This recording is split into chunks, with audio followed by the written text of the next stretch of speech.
Ce n'était pas le radeau de la Méduse, ce bateau qu'on se le dise au fond des ports, dis au fond des ports.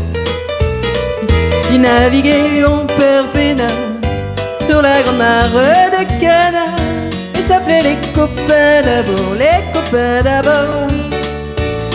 C'est fluctueux avec mergitude, c'était pas de la littérature, mais non déplaise aux jeteurs de sorts, aux jeteurs de sorts. Son capitaine et ses matelots n'étaient pas des enfants de salauds, mais des amis franco de port, les copains d'abord. C'était pas des amis de luxe, les petits castors et puis Pollux, les gens de Somme, les Gomorres, de Somme et Gomorre. C'était pas des amis choisis par Montaigne et la poésie.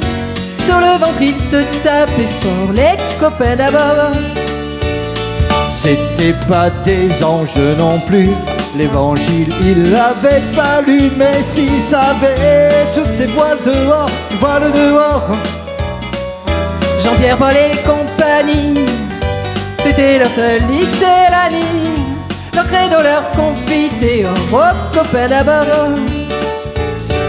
Au moindre coup de Trafalgar, c'était l'amitié qui prenait, car c'était qui leur montrait le nord, leur montrait le nord. Et quand ils étaient en détresse, leur balançait des SOS. On aurait dit des sémaphores, les copains d'abord. Au rendez-vous des bons copains, y avait pas souvent des lapins. Quand l'un d'entre eux manquait à bord, c'est qu'il était mort. Oui mais jamais, au grand jamais, son trou dans l'eau se refermait. 100 ans après qu'aucun de sort, il manquait encore. Des bateaux, j'en ai vu beaucoup, mais le seul qui ait tenu le coup, qui n'est jamais viré de bord, mais viré de bord.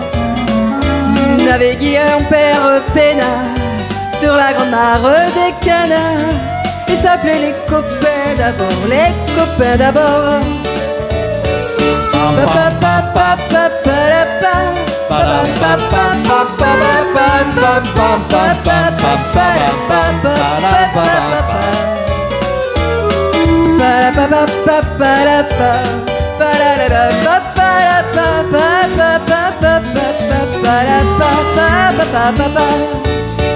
Des bateaux, j'en ai pris beaucoup, mais le seul qui ait tenu le coup, qui n'est jamais viré de bord, mais viré de bord.